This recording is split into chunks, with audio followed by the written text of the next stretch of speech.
7 points हैं। सबसे पहले ये मैं तकरीबन पहले 3-4 पॉइंट्स हर सेमिनार में शेयर करता हूँ, कोशिश करता हूँ मैं शेयर करूँ। पहला जी, आज तक जितने भी बजट बने हैं पाकिस्तान में, पाकिस्तान की बैलेंस शीट कभी प्रेजेंट नहीं की गई। तो मेरी रिक्वेस्ट ये है तमाम लोगों से, FBR, फेडरल गवर्नमेंट, पूरी कंट्री के साथ, चाहे वो अपोजिशन है नहीं है, तमाम लोगों से, मुझे एक बैलेंस शीट चाहिए जो ऑडिटेड होगी, जिसमें मुझे पता होगा कि पाकिस्तान ने कितना लोन लिया है, उसके एसेट्स कितने हैं, क्योंकि जी हम ओवरबर्डन हो गए हैं, लोन हो गया, कितना है भाई लोन आपका और वो इस्तेमाल किधर हुआ, ये पहला पॉइंट है मेरा। नंबर 2, लोन्स अगर आप अपने उसको जो बजट आपका बनता है उसको अगर ब्रेकअप को आप देखें तो उसमें तकरीबन 33% मार्कअप होता है। तो सवाल ये है कि हम अपने लिए मेहनत कर रहे हैं या दूसरों के लिए कर रहे हैं? ये पैसा जाता किधर है? पैसा तो कमा के FBR ने पकड़ा देना है इनको। आगे 33% जो मैंने पिछले 2-3 सालों के बजट देखे हैं, 33% तो मार्कअप हम लोग पे कर रहे हैं। तो जितनी जल्दी हम लोन अपना डिस्चार्ज करेंगे उतनी जल्दी हम अपने पाँव पे खड़े हो सकते हैं। Number 3, broadening of tax base, एक बड़ा अच्छा सेल बना था, काफ़ी लोग उन्होंने इकट्ठे भी किए। वो BTB गया किधर? वो तो गायब ही हो गया। तो मेरी रिक्वेस्ट ये है कि उसको वापस रिवाइव करें। ऑल दो पॉइंट ऑफ सेल है, बाकी चीज़ें हैं, रजिस्टर्ड हो रही हैं, वो पेनल्टीज है, सब कुछ है, वो अपनी जगह पे है, लेकिन ब्रॉडनिंग ऑफ टैक्स बेस को वापस आना चाहिए ताकि जहाँ जहाँ ड्यू जो रिटर्न बनती है लोग वो रिटर्न को फाइल करें। वरना आपको पता है कि 60 लाख NTN होल्डर में से 30-35 लाख रिटर्न ही आती हैं, बाकी लोग तो देते ही कुछ नहीं है। मैं सेल टैक्स की बात नहीं कर रहा क्योंकि वो बिल्ट इन होके आता है, वो तो लोग पे कर रहे हैं। हम पेट्रोल में पे कर रहे हैं, बिजली में पे कर रहे हैं, गाड़ियों में पे कर रहे हैं, जहाँ जहाँ FED लगा हुआ है तो FED पे कर रहे हैं, जो आपकी रिटेल आइटम्स है उसमें भी पे कर रहे हैं, CNG गैस आप डलवाते हैं वो हम पे कर रहे हैं। 4th पॉइंट है जी मेरा, एक गुजरांवाला में मेरे कोई दोस्त है जी, उन्होंने सजेशन दी थी और लाहौर में भी हमने इसको कोशिश किया कि हम इसके ऊपर सेमिनार करें। हम ये चाह रहे हैं कि जी एक reduce rate across the board country में लगा दिया जाए विदाउट इनपुट के। Let's start from 5%। अगर नहीं कर सकते तो जो लोग आउट हैं उनके लिए कुछ कर लें। तो मेरी रिक्वेस्ट ये है कि जब भी कोई judgment favoring to the tax payer आए, मैं ये नहीं कहता कि हर दफ़ा ऐसे हो, लेकिन जहाँ जहाँ अगर कोई चीज़ ऐसी आती है तो लॉ को काइंडली अमेंड ना करें, जहाँ जो favoring to the tax payer है उसको प्रिवेल लेने दें। नंबर 6, अच्छा एक बड़ा इंटरेस्टिंग आपने सेल टैक्स में देखा था कि शो काज नोटिस आ रहे थे, तो नोटिस के बाद 120 दिन के अंदर और फिर 90 डेज मैक्सिमम उसके अंदर फैसला हो जाता था। यही वापस आपने कॉपी किया डिटो और वो चला गया इनकम टैक्स लॉ के अंदर। अभी भी यही वो कॉपी हुआ है सेल टैक्स से। सेल टैक्स वाले इनकम टैक्स की चीज़ें और इनकम टैक्स वाले सेल टैक्स की चीज़ें आपस में कॉपी करते रहते हैं। जैसे एडिशनल टैक्स था इनकम टैक्स में, वो कॉपी हुआ सेल टैक्स से, डिफॉल्ट सरचार्ज हो गया। और भी चीज़ें आपस में, ये चीज़ें जैसे फर्दर टाइम आपको चाहिए सेल टैक्स रिटर्न में पहले नहीं था, 119 की तरह या 118 की तरह वो सेल टैक्स में भी डाला गया। तो ये आपस में चीज़ें एक्सचेंज होती रहती है। अब सवाल सिर्फ इतना सा है कि नोटिस इशू होने के बाद तो टाइम स्पेसिफाइड है, तो नोटिस इशू करने से पहले का टाइम किधर है? अगर मैं आपको नोटिस ही 4 साल बाद दे रहा हूं तो मेरा 120 दिन का टाइम उस 4 साल के बाद शुरू होगा। तो खुदारा ये भी अमेंडमेंट कर दें। अभी 22 के अंदर 2016 की असेसमेंटें हो रही हैं, ये आपको पता है, चाहे वो 161 है या आपका नॉर्मल असेसमेंट है या ऑडिट है, 122 है, 122.5 है, 221 है। काफ़ी जगहों पे 2016 को जो है वो, क्योंकि वो टाइम बार्ड और आगे जाके आपको पता है, तो उसको खोला हुआ है। सहमत है जी। मेरे पास एक आपको इन्फॉर्मेशन मैं देता चलूँ, कुछ आप लोगों को पता भी होगा। आप with holding statement quarterly file करते हैं और एनुअल भी फाइल करते हैं। एक और नई एक चीज़ भी ऐड हो गई है जो कि 165 सबसेक्शन 8 में है। वो ये कह रहे हैं कि अब आपने 44 की जो रिकन्सिलेशन है ना, वो विद दी रिटर्न आपने बना के देनी है। यानी वो जो विद होल्डिंग टैक्सेस वाला है ना, वो पॉइंट मुझे अभी कवर करना है। हमें तो रिटर्न फाइल करना इतना मुश्किल हो जाता है। 3 माह के अंदर, साल के बाद टाइम मिलता है, कंपनियों को 6 महीने है, सितंबर वालों को 1 साल मिल जाता है। ये रिकन्सिलेशन जो सोल पार्टनरशिप AOP कैसे बनाएंगे मुझे समझ नहीं आ रही, और इसकी पेनल्टी भी साथ इम्पोज होगी। तो मेरी रिक्वेस्ट ये है इस बजट के थ्रू कि जनाब रिक्वेस्ट ये हो रही है कि इस रिक्वायरमेंट को ख़त्म कर दें, क्योंकि रिटर्न के अंदर आपको एनुअल फिगर्स पहुंच गई हुई हैं और विद होल्डिंग स्टेटमेंट में भी आ रही है। ये रिकन्सिलेशन बनाना बड़ा मुश्किल काम होगा इतना, और ये अप्लाई भी फर्स्ट इस टैक्स ईयर से एप्लीकेबल है जो आपका एक्सपायर हो रहा है 30 जून 22 पे। ये मेरे ओवरऑल पॉइंट्स हैं जी 7। नेक्स्ट देखें जी, मेरे पास इसके नीचे होगा इनकम टैक्स है जी 7।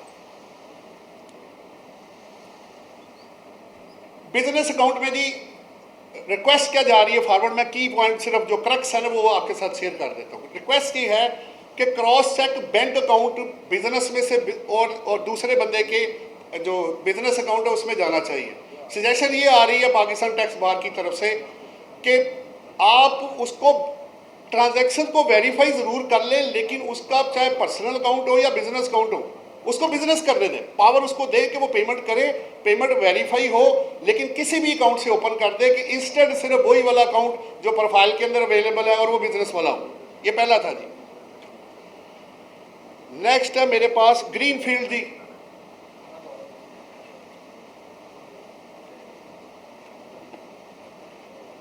ग्रीन फील्ड में जी एक चीज ऐड की गई थी जो आपको पता है, उसमें ये हुआ था कि आप उस इंडस्ट्री में इन्वेस्टमेंट करेंगे जो ऑलरेडी एग्जिस्ट नहीं करती। तो जनाब मैं नई चीज और कहां से लेकर आऊं, क्या मैं बनाऊं कि जो पहले से न बन रहा हो। तो इसलिए काइंडली इसको जरा ओपन कर दें कि एग्जिस्टिंग में एक्सक्लूजन प्रोवाइड कर दें, लेकिन इसको ओपन कर दें कि बाकी किसी और इंडस्ट्री में आप इन्वेस्टमेंट कर सकते हैं। नेक्स्ट है जी सैलरी के लिए हमारी सजेशन ये है कि आपको पता होगा 2020 से ऑनवर्ड क्या हुआ है कि सैलरी इनकम अगर आपकी टोटल टैक्सेबल इनकम के 75% से एक्सीड करेगी तो तब आप सैलरीड पर्सन है, सैलरीड इंडिविजुअल है। तो वो परसेंटेज खुदारा वापस ले आए 50 पे। वैसे भी मेजर पोर्शन 50% से अब मेजर ही होता है, तो 75% डाल के आप लोगों को और मुसीबत में डाल रहे हैं अगर उसकी कोई और इनकम होगी तो हम चाह रहे हैं परसेंटेज वापस उसी पे लेके जाए जो कि टैक्स ईयर 2019 तक थी। और दूसरा ये है, आपको पता है कॉस्ट ऑफ, अभी आज आप प्राइस को पता करेंगे तो पता लगेगा प्राइस कुछ और आ रही है मार्केट में। तो सबसे ज़्यादा जो पिछता तबका वो सैलरी वाला है, तो उसके लिए 6 लाख रुपए बहुत थोड़ी अमाउंट है जनाब। 50,000 में तो आप 2 बच्चे नहीं पढ़ा सकते अच्छे स्कूल में। 50,000 का करना क्या बदल है। इसलिए रिक्वेस्ट ये है कि इसकी अमाउंट को बढ़ा के 8 या 12 लाख किया जाए ताकि एक रीजनेबल अमाउंट एक सैलरीड पर्सन को मिल जाए। और वो ठीक है रिटर्न वो फाइल करे, लेकिन एटलीस्ट टैक्सेस से उसको बचत हो सके, क्योंकि उसको हर चीज़ महंगी मिल रही है। देखिए मुझे आप पेट्रोल महंगा देंगे मैं महंगा भेज दूंगा, मुझे फ्लोर आप महंगा देंगे मैं रोटी महंगी कर दूंगा, कोई मसला नहीं है, बिजनेसमैन पास ऑन कर देता है। बट सबसे ज़्यादा तकलीफ किसको है, जिसकी तनख्वाह 10% बढ़ेगी साल के बाद, वो किधर जाएगा, वो पिस जाएगा इसके अंदर। 12 सैलरी के बाद है जी प्रॉपर्टी इनकम। इस वक्त क्या है कि आप खर्चे माइनस करके, तो ऑप्शन खत्म हो गई है, इस दफ़ा जो रिटर्न जाएगी उसमें भी यही है, आप 15 के खर्चे माइनस करेंगे और नेट इनकम को अपनी दूसरी इनकम में जमा करेंगे और आपको नॉर्मल टैक्स लगेगा। सजेशन ये आ रही है कि जनाब रिक्वेस्ट है ऑप्शन ओपन कर दें और खर्चे भी साथ अलॉक कर दें और इसका ब्लॉक जो सेपरेट था रेट का उसको वापस रीइंस्टेट कर दें। 21C इस पर काफ़ी केसेस अब जी लोग अब आ रहे हैं आपके सामने और भी है। परचेजेज के ऊपर जी बड़ा मसला क्रिएट हुआ है कि परचेजेज की जो पेमेंट है आपको पता है अब 2.5 लाख है एक हेड ऑफ अकाउंट में, वो उसके ऊपर आपने जो पेमेंट करनी है उसमें एक तो लिमिट है कि आप जैसे 20% की जो 10% की लिमिटेशन लगी हुई है फार्मास्यूटिकल इंडस्ट्री के लिए, उस लिमिट को हम चाह रहे थोड़ा सा इनहांस कर दें, 20% कर दें ताकि वो खर्चे कर सके। ये तो इसके लिए 21C के लिए है। फिर आपका है जी 21C L है, वो आपका 2.5 लाख है एक हेड ऑफ अकाउंट में। 2.5 लाख में अब हेड ऑफ अकाउंट क्या मिलता है जनाब, अब 2.5 लाख रुपये कुछ भी नहीं मिलता अब तो 2.5 लाख की लिमिट को इन्हेंस करने की रिक्वेस्ट है, हेड को 5 लाख कर दें और प्लस इस अकॉर्डिंगली जो सिंगल ट्रांजैक्शन है 25,000 से ऊपर ना हो तो वो छूट है, तो उसको भी इन्हेंसमेंट की रिक्वेस्ट है कि उसको भी बढ़ा दें, 1 लाख कर दें उसको। नेक्स्ट है सैलरी वाला जी, इस पर प्रैक्टिकली केस भी फेस हुआ है। वो ये हो रहा है कि लेबर जो है आपकी अभी लिमिट क्या है 21 जो आपका इसमें कोटेड है M है, अगर आप एक एम्प्लॉय को 25,000 पर मंथ से ज़्यादा तनख्वाह देंगे तो पेमेंट थ्रू क्रॉस चेक है। तो वो तो अभी हुई है 25,000। उससे पहले 18,000 रुपये तो मिनिमम तनख्वाह थी जो लेबर ले रही थी, और वहाँ लिमिट थी 15,000 रुपये। अब लेबर 15,000 रुपये क्रॉस चेक तो लेगा नहीं। मेरे केस में पूरा 1 करोड़ में डिसअलाउ हो गया, क्योंकि लेबर को हमने पैसे कैश में दिए और हमने एक्सेप्ट किया, जनाब हमने दिया, क्योंकि मिनिमम तनख्वाह ही 18,000 रुपये थी। मैं उसको क्रॉस चेक कहाँ से दूँ? फैक्ट्री बंद कर दूँ क्या?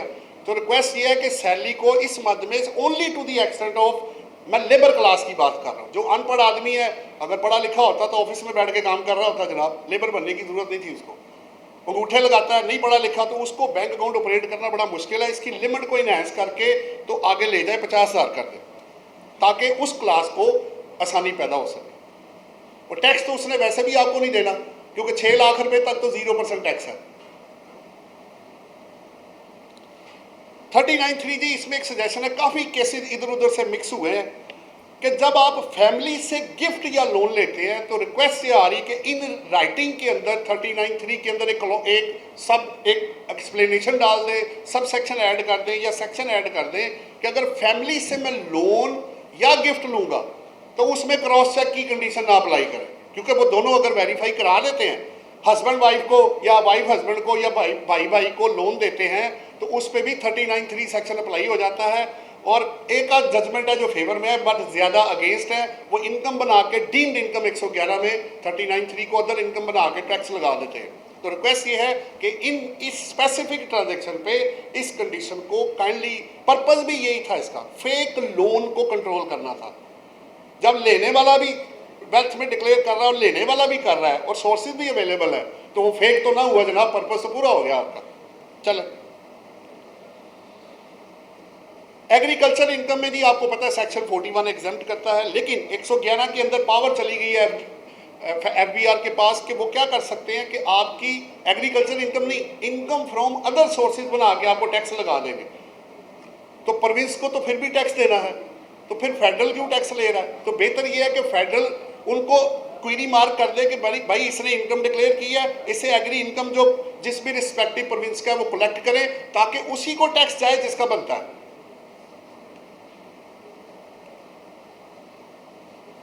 फिर जी टैक्स क्रेडिट थे, आपको पता होगा 65 B, C, D और E। उसमें क्या था, कुछ को टाइम खत्म हो गया, कुछ वैसे ओमिट हो गए हैं।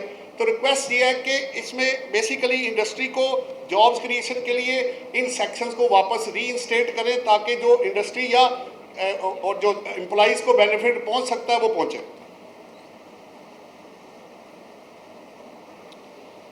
$75 है जी, आपको याद है 2-3 साल हो गए ये सेक्शन ऐड हुआ था। अगर आप इमूवेबल प्रॉपर्टी 50 लाख से ज़्यादा खरीदेंगे और मूवेबल 10 लाख से ज़्यादा, तो आपको क्रॉस चेक में पेमेंट करनी है। तो आप इमूवेबल प्रॉपर्टी 50 लाख में क्या मिलेगा जनाब आपको?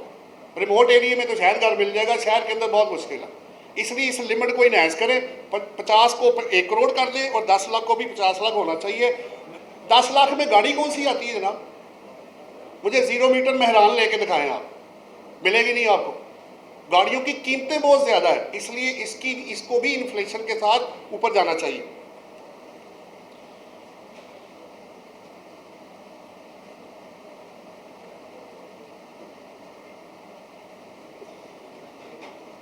वेल्थ स्टेटमेंट जी, इसमें एक चेंज आई हुई है, आपको पता है कि अगर आपको शो का नोटिस इशू हो गया टैक्स ईयर 2018 से ऑनवर्ड, तो आप अपनी वेल्थ को रिवाइज नहीं कर पाएंगे जनाब। उसका लिजिटिमेट राइट है, अगर उसके पास सोर्सेज अवेलेबल है, इसमें जजमेंट्स भी आई हुई हैं, तो उसको रिवाइज करने की पावर आप दे दें ताकि वो अपना लिजिटिमेट राइट इस्तेमाल कर सके। हाँ, सोर्सेज नहीं है, अवेलेबल नहीं है, फिर सिचुएशन डिफरेंट होगी।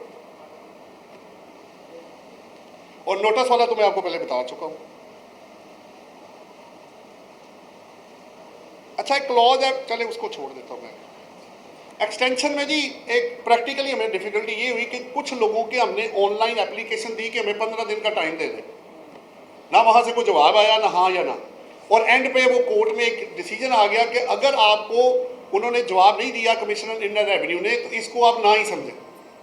अब मसला ये है कि एक बंदे ने एप्लीकेशन दी है और एक ने नहीं दी, तो दोनों में फ़र्क क्या है? फिर तो दोनों तो एक ही फुटिंग पे आ गए।